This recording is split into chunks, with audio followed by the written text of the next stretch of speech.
চরিত্রাণি যস্যাম পবিত্রং জীবনম তথা পবিত্রতা স্বরূপিণী তস্যৈ দেব্যৈ নমো নমঃ। শুভ সন্ধ্যা। সকলের উদ্দেশ্যে যথাযোগ্য শুভেচ্ছা, নমস্কার, অভিনন্দন জ্ঞাপন করছি। আজকের দিনে আমরা একটু মায়ের অনুধ্যান করি, মাকে নিয়ে সন্ধ্যাটা কিছুটা সময় কাটাই। মা মানে জগদম্বা, জগৎ জননী। ঠাকুর যাকে ছাই চাপা বেড়া বলতেন, ঠাকুর যাকে লক্ষ্মী সরস্বতী বলেছেন, যিনি সংগোপনে এসেছেন, ঠাকুর চিনিয়ে না দিলে আমাদের পক্ষে চেনা শক্ত হতো। স্বামীজি, রাজা মহারাজ এরাও মাকে আমাদের কাছে মায়ের প্রকৃত স্বরূপের কথা জানিয়েছিলেন। ঠাকুরের অন্য সন্তানেরাও আমাদের জানিয়েছিলেন। এছাড়াও মায়ের জীবনী দেখে, মায়ের বাণী, মায়ের আদর্শ দেখে আমাদের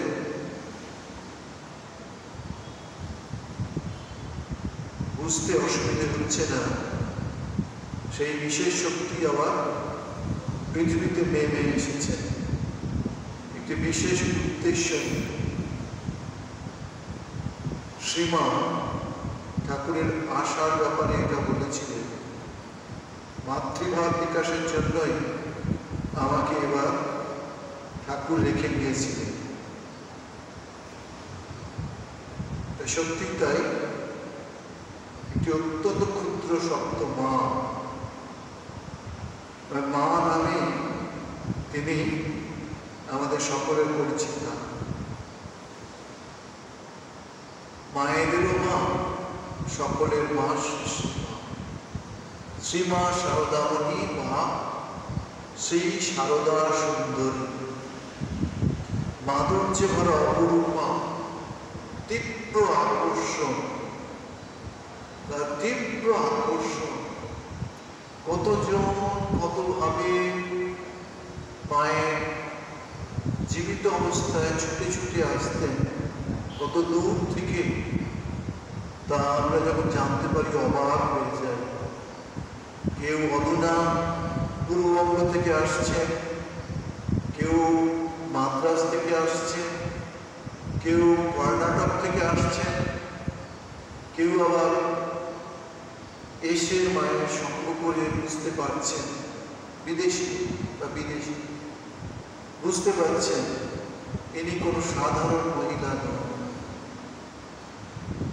ভগিনী নিবেদিতা শ্রীমায়ের সম্বন্ধে বলতে গিয়ে বলেছিলেন, অনাড়ম্বর সহজতমা সাজে পৃথিবীর মহত্তমা নারী, বা প্রাচীন ভারতের শেষ প্রতিনিধি, নবীন ভারতের অগ্রদূত। এই যে কথাগুলো, এই কথাগুলো দিয়ে আমরা যদি মাকে বোঝার চেষ্টা করি, সবটা তো বোঝা সম্ভব নয়, কিন্তু এটা বিশ্বাস হবে যে তিনি সাধারণের এসে এক অসাধারণ শক্তি নিয়ে পৃথিবীতে অবতীর্ণ হয়েছে। ব্রহ্মের সঙ্গে যিনি শক্তি নিয়ে পৃথিবীতে অবতীর্ণ হন, অবতারের সঙ্গে যিনি মায়া নিয়ে আবির্ভূত হন, যিনি আদিভৌতিক আদিদৈবিক আধ্যাত্মিক শক্তি, তার স্বরূপ হচ্ছেন এই শ্রীমা শারদা দেবী। একজনের কথা বলছেন, মা পৃথিবীতে অবতীর্ণ হয়েছেন, এটা বিশেষ বিশেষ মানুষের কাছে তা সন্ধান চলে যায়। গেছিলেন, আমি দেখছি এখানে একজন মহারাজজি বলছেন তিনি শ্রীহট্ট থেকে জয়রামবাটি ছুটে এসেছেন। কোথায় শ্রীহট্ট তখনকার দিনে বাস নেই, ট্রেন নেই, কত কষ্ট করে নদী নালা পার হয়ে তবে জয়রামবাটিতে আসা যেত।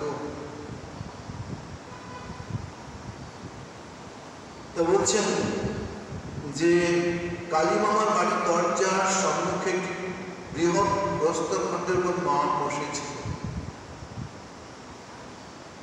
অত্যন্ত গ্রামে তার জন্ম।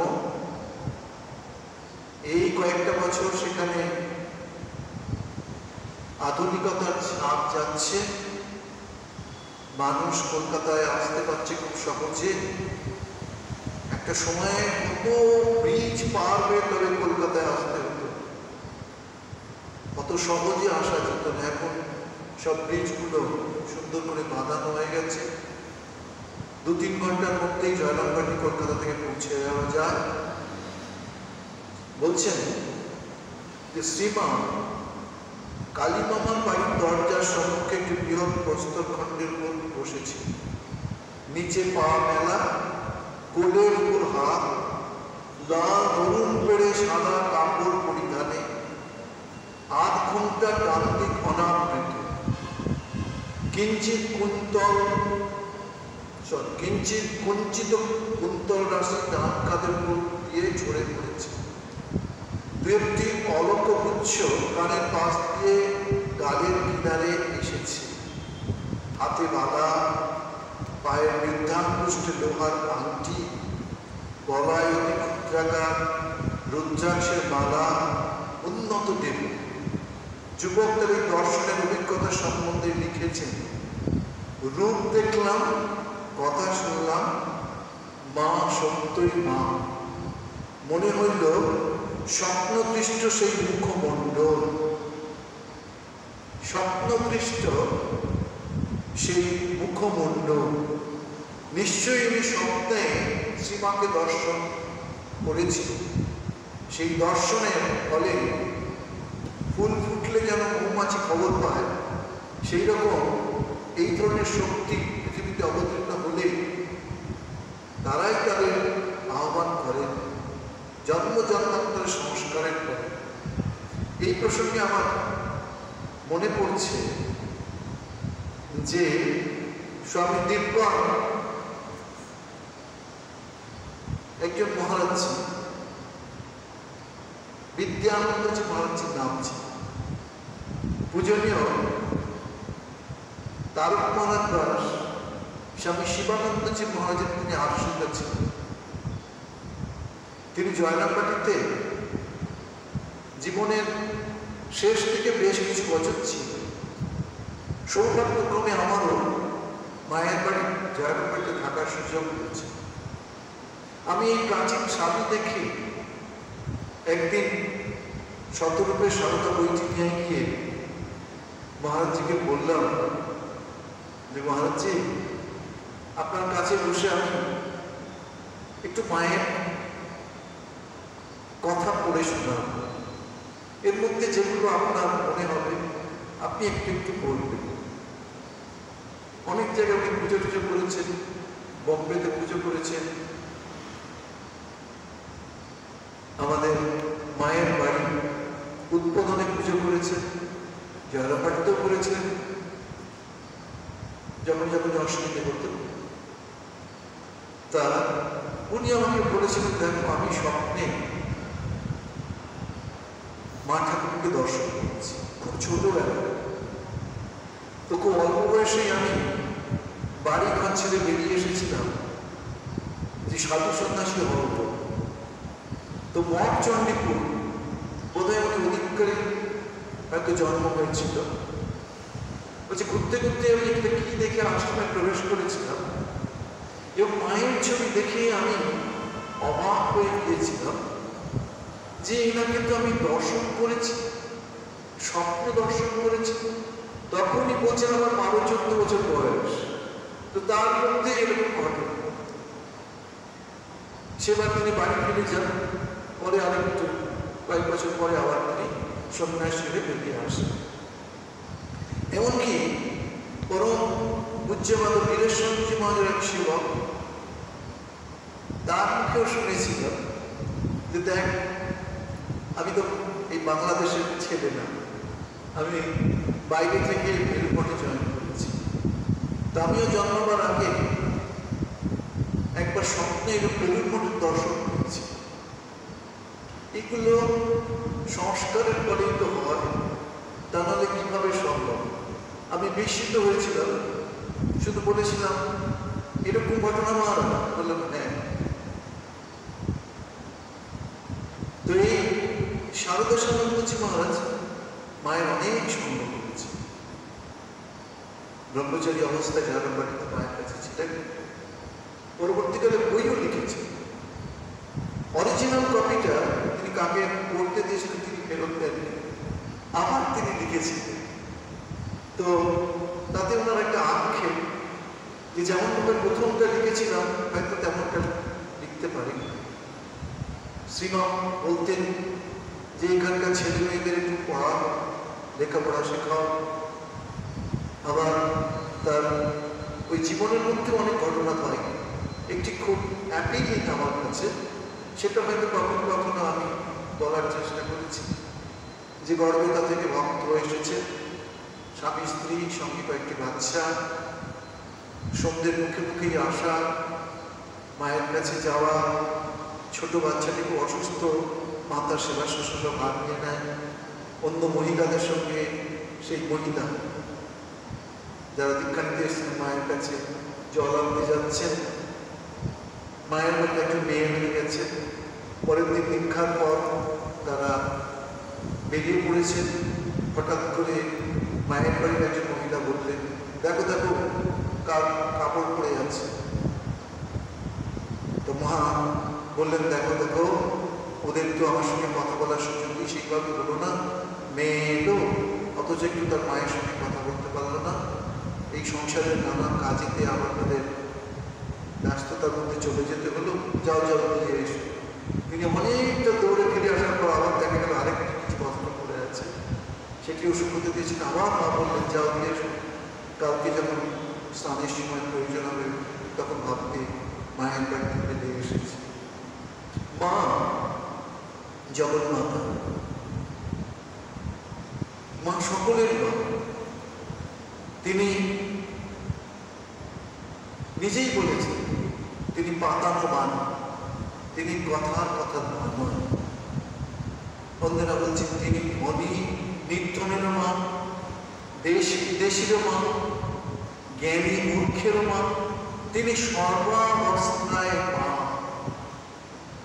আজ ভাবছিলাম মায়ের বাড়িতে একটি চন্দনা বাটি ছিল, খাবার সময় হলে ওমা ওমা বলে ডাকত। শ্রীমাকেও বলতে শোনা যেত, ও তোমার বোধহয় খিদে পেয়েছে না, আমি যাচ্ছি। তিনি খাবার নিয়ে গিয়ে তাকে খাইয়ে আসতেন। বাছুরটা গরুটা যখন হাম্বা হাম্বা শব্দ শোনাতেন তখন মা বুঝতে পারতেন এদের মনের ভাষা, এদের হৃদয়ের ভাষা বুঝতে পারতেন। কয়েকদিন আগে আমি বলছিলাম পশু পাখি জীব জানোয়ারের কথা ঠাকুর বুঝতে পারতেন।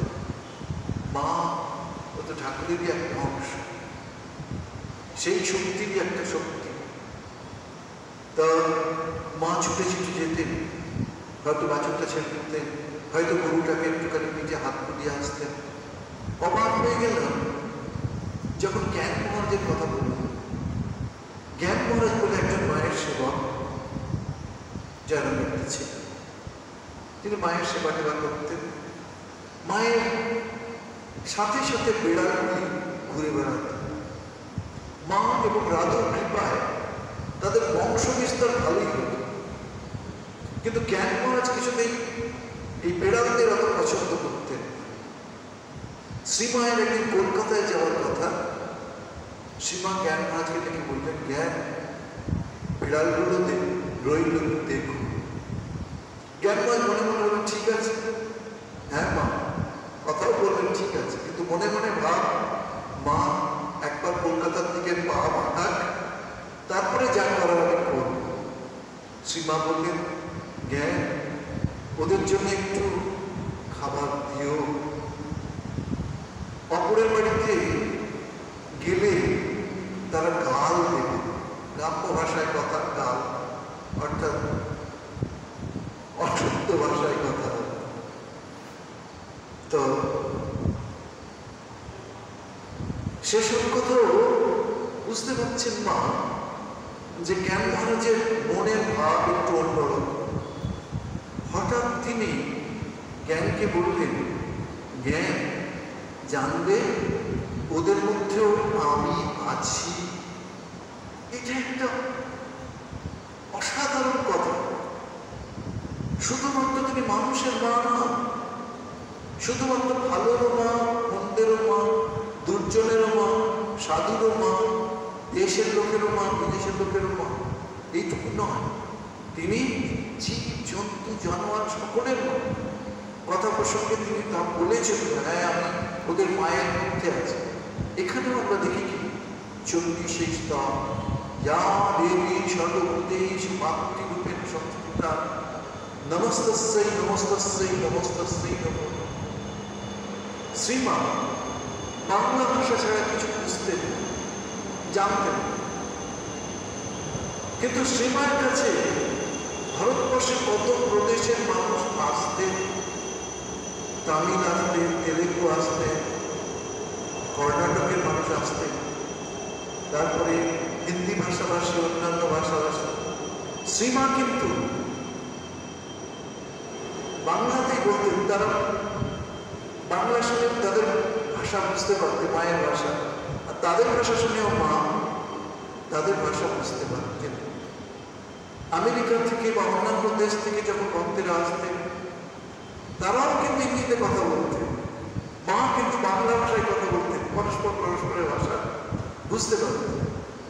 আজকে এই জায়গায় আমরা দেখছি স্বামীজির সাথে পরিচয় ছিল বেটি লেগেট, ওদের বাড়ির মেয়ে মিস ম্যাকক্লাউড, দেবীর মতো তার রূপ, ভাবনাও তার কত ভাবে যে আমাদের ওই মঠ মিশন স্বামীজিকে ভালোবেসেছিলেন, কত সময় ধরে এই ভারতবর্ষে থাকতেন,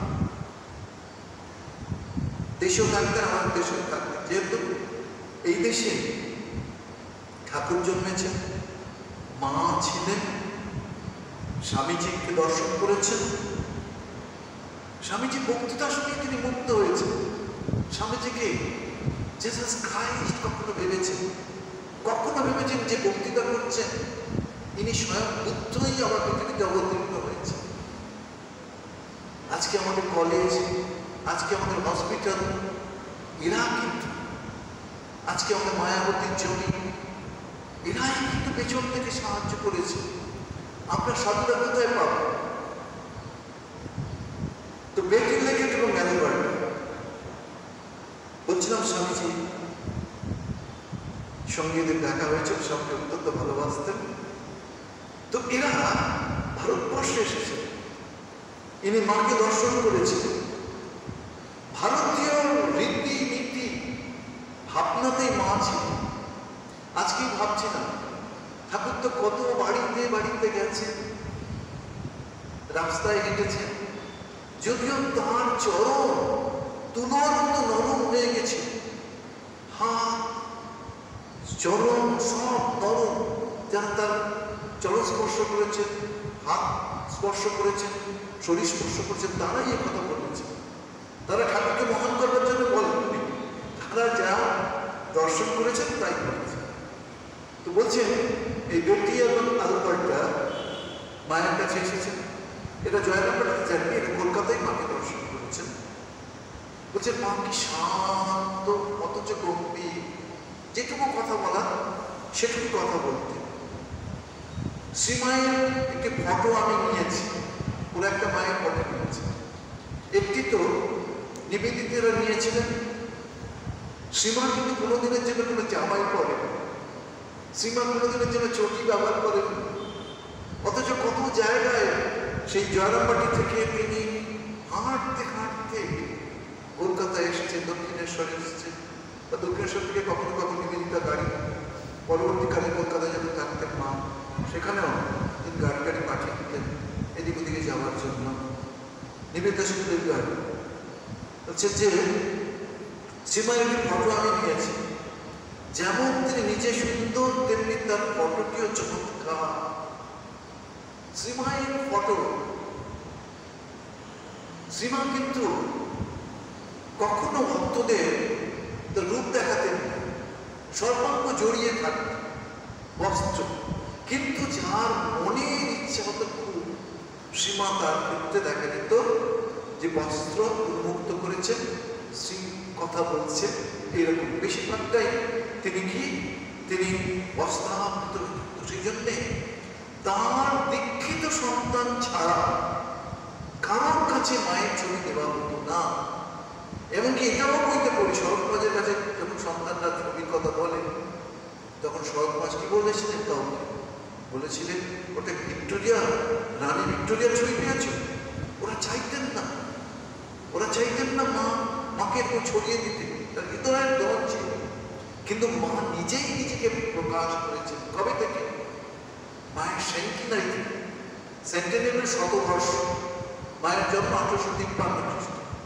যেই 1953 এলো, সেই সময় থেকে দেখা গেল মায়ের ভাব একদিক থেকে আর একদিকে ছড়িয়ে পড়ছে, কেউ রোধ করতে পারছে না। আসলে আদর্শ জীবন যদি পায় মানুষ, কেন তাকে ছাড়বে? বলছেন যে যেমন তিনি নিজে সুন্দর তেমনি তার ফটোটিও চমৎকার। কয়েকবার তিনি আমার মূর্তি তার দু হাতে ধরে আদর করেছেন। বেটি দেবী বলছেন, আমরা তো আমেরিকা, আমরা ভারতীয় রীতিনীতিতে জানি না। তিনি আমার মুখটা ধরে, গালটা ধরে দুবার হাত বুলিয়ে দিয়েছেন। আমরাও দেখতাম আমাদের গর্ভধারী মা ওইরকম চিবুকে হাত দিতেন, ডালে হাত দিতেন, কোথাও যাচ্ছি বা এরকম কিছু একটা অনুষ্ঠানে, বিশেষ অনুষ্ঠান। তো তারা এত প্লিজ হয়েছে যে তাদের শরীরের মধ্যে শিহরণ পর্যন্ত হয়ে গেছে। আজ আমার একজনের কথা মনে পড়ছে, তিনি শরীর ঘোষাল ভাষা। আমি যখন বাঁকুড়া রামপুর আশ্রমে ছিলাম, তখন এই মানুষটির কথা আমি শুনতে পাই। আমি বেশি দিন দেখতে পাইনি ওনাকে, আমি খুব অল্প সময় দেখেছি। তার জীবনটা অদ্ভুত। পূজ্যপদ শিবময়ানন্দজি মহারাজ ওনাকে দর্শন করতে গিয়েছেন, শুনেছি। তো আশ্রম থেকে কাছাকাছি দূরে, বর্জরা ওরই কাছাকাছি জায়গাটি। তো আমাকে একজন বললেন যে সুনীলবাবুকে দর্শন করতে পারেন মহারাজ। আমি গিয়ে ওনাকে জিজ্ঞাসা করেছিলাম যে আপনি মায়ের দীক্ষিত? উনি বলেছিলেন, মা আমাকে ডাইরেক্ট দীক্ষা দেননি। আমি একবার আমার বাড়ির লোকেদের সাথে, বাবা ইত্যাদির সাথে গরুর গাড়ি করে এক জায়গা থেকে আরেক জায়গায় যাচ্ছি। হঠাৎ একটা সময় আমি সেন্সলেস হয়ে গেছিলাম, মানে ঘুমন্ত মতো হয়ে গেছিল। পরে আমি দেখলাম যে আমি জয়রামবাটিতে পৌঁছে গিয়েছি। কোন রাস্তা দিয়ে গেছি, কেমন ভাবে গেছি। যখন পরবর্তীকালে আমি যাই, তখন আমি সত্যি সব জায়গাটা দেখে বিশ্বাস হয়েছিল শ্রীমা ওখানে বসেছিলেন, আমি এখান দিয়ে ঢুকেছিলাম, এইখানে হাত রেখেছিলাম। এরপরে কিন্তু ঠাকুরের কোনো সন্তান তাকে আর দীক্ষা দেয়নি।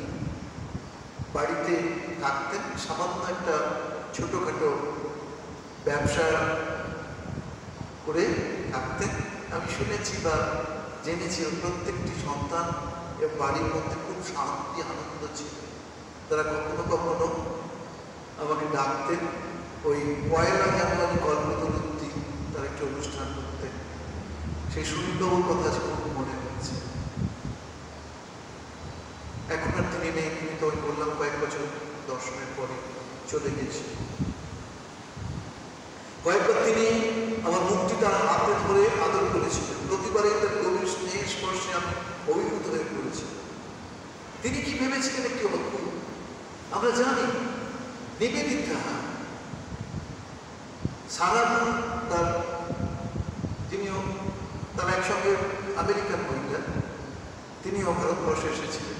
সে অসুস্থ হওয়ার জন্য চার্চে গেছিলেন। চার্চে কে থাকে? চার্চে জিসাস ক্রাইস্ট। আর কে? মাদার মেরি, মেরি মাতা। তো বলছে মেরি মাতার কাছে তিনি প্রার্থনা করতে বসেছিলেন যাতে সারাফুল তাড়াতাড়ি সুস্থ হয়। সারাফুলের মাতা মেরির জায়গায় মা জননী সারদা মা চলে এলো। ওই যেমন একটু আগে বললাম, মায়ের চুল এরকম, মায়ের হাতের বালা এরকম, মা এরকম চেয়ে আছেন, মায়ের শাড়ি এরকম, মা এরকম বসে আছেন, তার সব কিছুই সেইটাই। পরে তিনি লিখেছিলেন যে ভালোবাসায় ভরা মা, ভালোবাসায় ভরা মা।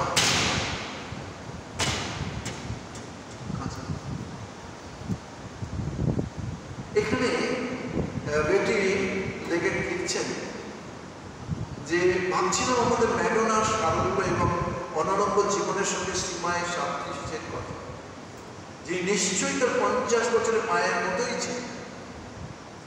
মাদার মেরি কম নাকি অবতারের মা? তো বলছেন যে ওই মায়ের বয়সে তিনি ওইরকমই ছিলেন।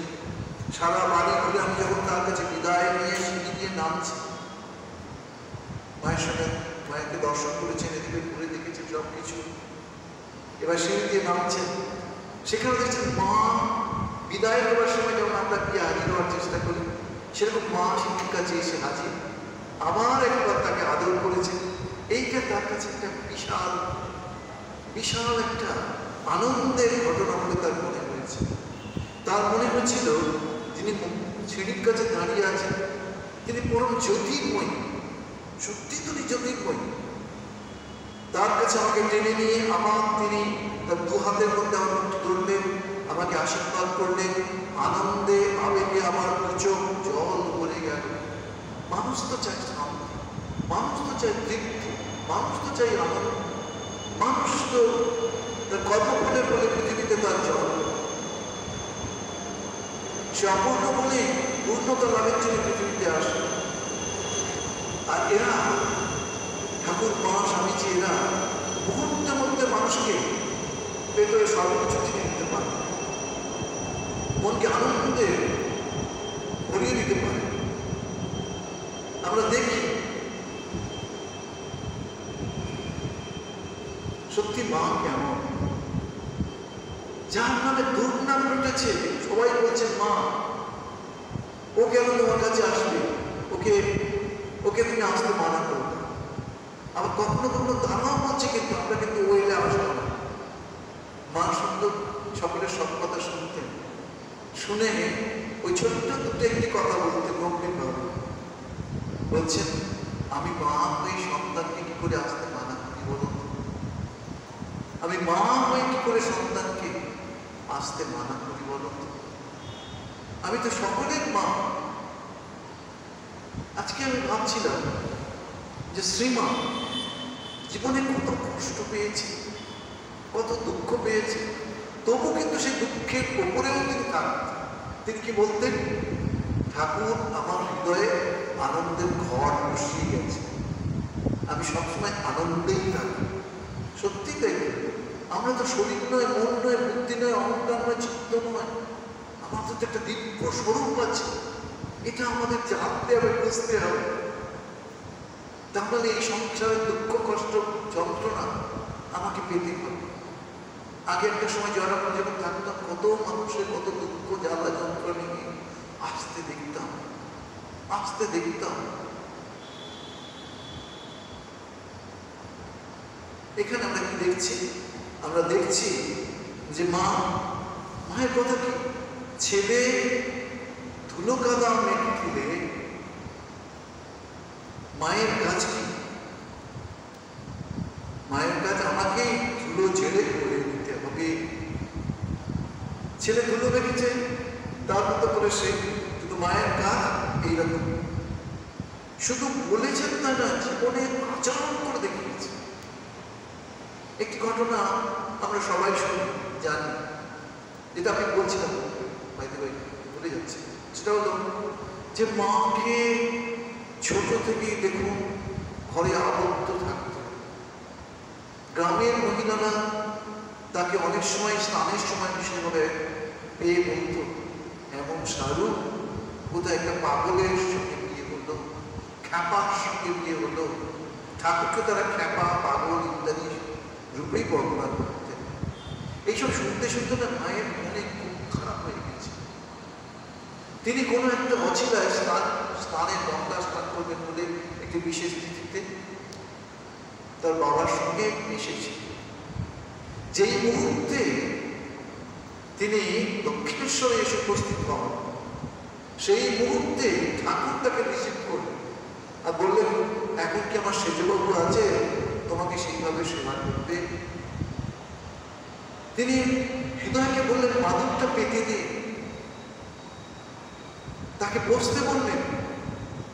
তাকে বললেন যে না, এখন ঘরে যেও না, তোমার নির্দিষ্ট যে ঘর, তোমাকে ডাক্তারের ব্যবস্থা করতে হবে। সেই যে ঠাকুরকে দেখে তিনি বুঝলেন তার যে চিরকাঙ্ক্ষিত ঠাকুর, তিনি মোটেই পাগল হননি। তিনি যেমন মানুষটি ছিলেন তেমন মানুষটি দেখেছি। আমরা এটাও দেখেছি কিন্তু যে ভাবাবস্থায় কামারপুকুরে তিনি তার মাকে বলেছিলেন, কি বলেছিলেন? তোমরা বিয়ে দেওয়ার জন্য কন্যা খুঁজে বেড়াচ্ছ, দেখো জয়রামবাটিতে দুটো বাধা আছে। ঠাকুরও মাকে চিনিয়েছিলেন, মাও ঠাকুরকে চিনিয়েছিলেন। এটাও দেখি দক্ষিণেশ্বরের ভক্তেরা ফল বা ইত্যাদি কিছু আনলে ঠাকুর মায়ের কাছে পাঠিয়ে দিতেন। এই পাঠানোটা যে মা শুধু কেটে কেটে সবাইকে খাওয়াতেন তা নয়, ঠাকুর বলতেন ও একবার চেয়ে দেখলে জিনিসগুলো সব শুদ্ধ হয়ে যাবে। শুদ্ধ হওয়ার জন্য, দোষ কাটাবার জন্য তিনি সব মায়ের কাছে পাঠিয়ে দিতেন। মা যে কি শক্তিশালী আমরা এখনো কেউ বুঝিনি, স্বামীজি বুঝেছেন। সেই জন্য মাকে তিনি জ্যান্ত দুর্গা রূপে বেলুর মঠে পুজো করেছেন। একদিকে দুর্গা পুজো চলছে, আর একদিকে মায়েরও পুজো চলছে। এটা তিনি এই কথাও বলেছেন, কি কার কি মৈত্রী খনার মতো বিদুষী মেয়ে ভবিষ্যতে আসে। এই মা ঠাকুরকে কেন্দ্র করে এরা সব পৃথিবীতে পরবর্তীকালে আসে। আবার এই কথাও বলেছে, তোমরা কেউ মাকে বুঝোনি, মা ঠাকুরের যে কি বস্তু তোমরা কেউ বুঝোনি, ক্রমে পারবে। এরকম সব কথা আমরা শুনি, বা এরকমও শুনি কি মা ঠাকুর আমার মতো ছেলে তুমি লক্ষ লক্ষ ভাবে, তোমার মতো মা কিন্তু আর দুটো পাওয়া যাবে না, পাবো না, এরকম কথা। তো এটাও আমরা দেখি যে মা দিনেও মা, রাতেও মা, মাটাকে সারা হচ্ছে পৃথিবী। এটাও দেখি আমরা যে মা যখন কলকাতায় থাকতেন, একটি যাত্রা দলের মানুষ ছিলেন, তিনি মত্ত হয়ে গেছিলেন। তিনি রাত্রি 1:30-2টার সময় ফিরতেন। যখন মায়ের বাড়ির কাছে আসতেন, হুট করে মাকে প্রণাম করতেন রাস্তাতে, আর কি গান গাইতেন? গাইতেন, ওঠব করুণাময়ী খোলব কুটির দ্বার, আধারে হেরিতে নারী দিদি কামে অনিবার। সর্বনাশ আস্তে আস্তে বলতেন, ও তুমি এরকম গোল করো না, মায়ের খুব ভেঙে যাবে। কিন্তু দেখা যেত প্রতিটা দিন মায়ের জানলার পাখি খুলে যেত, মা ওই গভীর রাত্রে তার এই সন্তানকে দর্শন দেন। মা কিন্তু খুব সাহসী ছিলেন, এটা নিবেদিত প্রায় সময় বলতেন। আমরাও দেখি যে এই যে কামারপুকুরে যখন মা থাকতেন, কোনো একবার একজন মাথাটা খারাপ হয়ে গিয়েছিল, সে মাকে তাড়া করেছিল। মা ওই ধান যেখানে রাখে সেই ঘরের মারো নাকি বলে শব্দটা, ওই 7 বার করে তাকে মাটিতে ফেলে বুকে হাঁটু দিয়ে কয়েকটা চড় বা থাপ্পড় মেরেছে। দেখা গেল সে হরিশ নাম ছিল, তার পাগলামি কিন্তু ভালো হয়ে গেল। তার চিরতরে তার পাগলামি ভালো হয়ে গেছিল। এইটা আবার এটাও দেখি নিবেদিতার কথা, যে ঠাকুরের খুব সাহস। ঠাকুর মাকে বললেন, তুমি কি আমার সঙ্গে তপস্যার পথে টেনে নিয়ে যেতে এসেছ। শ্রীমা আরো কত সাহস হয়ে কি তৃপ্ত কণ্ঠে বলেছিলেন, আমি তোমার সহধর্মী, তোমার ধর্মপথে সাহায্য করার জন্যই তো আমার আগমন। এটি গ্রাম্য মহিলা, পড়াশোনা জানে না, কিছু না, তার মুখে এই শব্দ যখন বড় বড় লেখকরা আলোচনা করেন তখন এই ভাবটা উঠে আসে, মা কিন্তু সাধারণের বেশে স্বামীজি যেখানে মানা করে দিয়েছিলেন বেলুড় মঠে, সেই পাঠাবলির কথাটা বলতে চাই। দুর্গাপুরের সময় পাঠাবলি দেওয়া হয়, মা ঢুকে মা শুনে কিন্তু বললেন, না বাবা নয়, ওখানে বলিদান চলবে না, ওটা বন্ধ করো। সত্যি দেখুন স্বামীজি বন্ধ করলেন। মা কিন্তু নিবেদিতার কথায় মায়ের যে অ্যান্সারটা এটার্নাল অ্যান্সার, যা বলবেন ইনস্ট্যান্ট বলবেন, কিন্তু সেটা চিরদিনের জন্য হয়েছে। মায়াবতীতে সন্ন্যাসীরা মায়ের ছবি, ঠাকুরের ছবি রেখে পুজো শুরু করেছে, বিশেষত ঠাকুরের ছবি। কেউ কেউ সেটা মাকে, স্বামীজি বলেছিলেন ওখানে কোনো ছবি রাখা যাবে।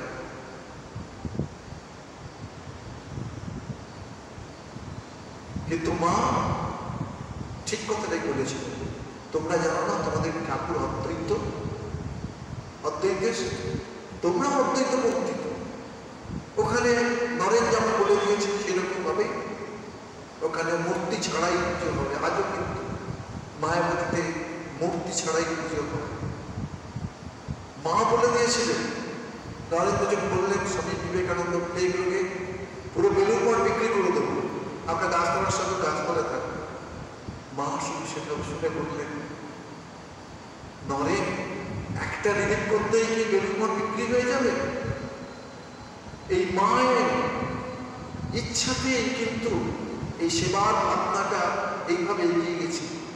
কাশীতে মাস্টারমশাই, ঠাকুরের সন্তানেরা কারো কারো মনে দ্বিধা ছিল, এই যে সেবা কাজটা ঠিক নয়, ঠাকুরের ভাব নয়। মা কিন্তু সার্টিফিকেট করেছিলেন, নরেন যা বলেছে এটাও সেবাযোগী, ঠাকুর নিজে করেছেন, তোমরাও সেই সেবাযোগী। মা 10টা টাকা পেয়েছে, সে ডোনেটেড, এটা আবার কাশী সেবাশ্রম, ওটা বাঁধিয়ে ওরা দেওয়ালের মধ্যে রেখেছে। কয়েক বছর আগে গিয়ে দেখলাম। এখানে আমরা একটু করে শেষ করি। মায়ের নিকট সান্নিধ্যে ধন্য বুদ্ধিদীপ্ত প্রতিনিধিতার একটি মন্তব্য এখানে স্মরণযোগ্য। তিনি লিখেছেন, যে ভালোবাসা কখনো কিছু ফেরত পাওয়ার কথা ভাবে না, শুধু ভালোবেসেই তৃপ্ত হয়, যে ভালোবাসা শুধু দান করেই চলে, প্রতিদানের আকাঙ্ক্ষা রাখে না, যে প্রেম বিকরণ স্বপ্নেও আমার ধারণার অতীত, যার উজ্জ্বল চিরদীপ্তিতে অন্তর বাহির আপ্লুত করে আমরা তৃপ্ত হই, সে ভালোবাসা লক্ষ্য করে এই মা শব্দটি কল্পিত নয় কি? সত্যি মায়ের কথা বলতে গিয়ে নিমিতেই কথা বলেছেন, বাতাসের মতো সুন্দর মা, সূর্যের দীপ্তির মতো সুন্দর মা, গঙ্গার বয়ে যাওয়া বাতাসের মতো, ফুলের যে গন্ধ, এই যেমন ফুলের গন্ধ কারো কাছে কিছু চায় না, সূর্য কারো কাছে কিছু চায় না, সেরকম মায়ের এরকম সুন্দর সুন্দর ভাবনা। তার নিখাত মাতৃত্বের শুধু আস্বাদন করেছেন অনেকেই। তাদের স্মৃতিকতা অনুসরণ করলে কিঞ্চিত ধারণা করা যায় কি অবর্ণনীয় মাধুর্যমণ্ডিত সেই স্নেহমৃতের মাহাত্ম। আমরা দেখেছি 5 বছর বয়সে একজন পাড়ার মেয়েদের সাথে ঠাকুরকে দর্শন করতে এসেছে। তাকে মা বলছে, আচ্ছা তোমার সেই ছোটবেলার কথা মনে আছে, তুমি যে ঠাকুরের কাছে এসেছিলে, আচ্ছা তারপরে তোমার হাতে যে কিছু বৃষ্টি দিয়েছিল তার কথা মনে আছে? তিনি তখন ব্রহ্মচারী, তিনি বলছেন, মা এতদিন আগেকার কথা, সে কে? বললেন, সে আমিই ছিল। মা অন্তর্যামী, আজও অন্তর্যামী, কালো অন্তর্যামী, আগামী দিনে অন্তর্যামী। আর দুটি কথা ছোট্ট করে বলে শেষ করি। সুমতি বলে একটা মহিলা মাকে চক্ষুরূপে দর্শন করেছিল। তিনি মায়ের জন্য শাড়ি নিয়ে এসেছিলেন, অন্যান্য জিনিসও নিয়ে এসেছিলেন। মা হঠাৎ কোথায় কোথায় বললেন, শাড়িটা যে নিয়ে এসেছে দিতে হবে তো, পড়তে হবে তো। মা কি করেছে বলবে, অন্তর্যামিনী মা। আবার এটাও দেখি গোকুল দাস দেব চণ্ডী পাঠ করতে শিখেছেন। মা সেদিন গঙ্গা স্নান করতে গেছিলেন, গঙ্গার দিকে চেয়ে তিনি জপ করতে ভালোবাসতেন, জপ করছেন। গোকুল দাস পাড়ের উপরে খুব নিম্ন স্বরে বলছেন, পাঠ করছেন, সম্মা সম্ম তারা শেষ সম্পর্ক স্বস্তি সুন্দরী পরা প্রাণ পরমা তবৈব পরমেশ্বর। মায়ের কাছে চলে যান, পিঁপড়ের পায়ে প্রত্যেক ভগবান শুনতে পান, ভগবতী শুনতে চান। সেই জন্য তো ঠাকুর এত প্রার্থনার কথা বলেছেন, মাও এত প্রার্থনার কথা বলেছেন। হঠাৎ দেখা গেল মা গঙ্গার ঘাটে বসে পেছনের দিকে তাকিয়ে হাতে আশীর্বাদ তার দিকে তাকাবে। গোকুলদাস দিয়ে অবাক হয়ে গেল যে এত নিম্ন স্বর শুনতে পাবার কথাই নয়, কিন্তু তাতেও শুনতে পেয়ে গেল। মা আমাদের সকলের মা, ভালোবাসায় ভরা মা, চিরদিনের মা, ঠাকুরের আলোয় আলোকিত মা নন, বা নিজস্ব দীপ্তিতে মা ভাসে, সেই আলোয় আলোকিত ঠাকুর মাকে সকলের সামনে বুঝিয়ে গেছে, জানিয়ে গেছে। তিনি না জানালে, তিনি না পুজো করলেন, বিশ্ব মাতৃত্বের কথা কিভাবে জানত মানুষ।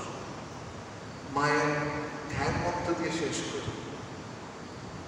ধ্যায়ের চিত্ত সরেজাস্তম সুখাসনম কৃপাময়ী প্রসন্ন বদনাম দেবী দ্বিভুজাং স্থিরলোচন আলুলায়িত কেশান্ত ভক্তস্থল বিমণ্ডিতা শ্বেত বস্ত্রাবৃতার কান্তম এবলঙ্কার ভূষিতা চক্রন্যাস্ত হস্তাঞ্চ জ্ঞান মুক্তি প্রদায়িনী শুভ্রম জ্যোতির্ময়ী জীব পাপ সন্তাপ হারিণী প্রণতানাম প্রসীদতম দেবী বিশ্বাখ্যা त्रैलोक्यवासिनी लोकानां वरदा या देवी सर्वभूतेषु शक्तिरूपेण नमस्तस्यै नमस्तस्यै नमस्तस्यै। ओम शांति शांति। तत्सत् श्री राम।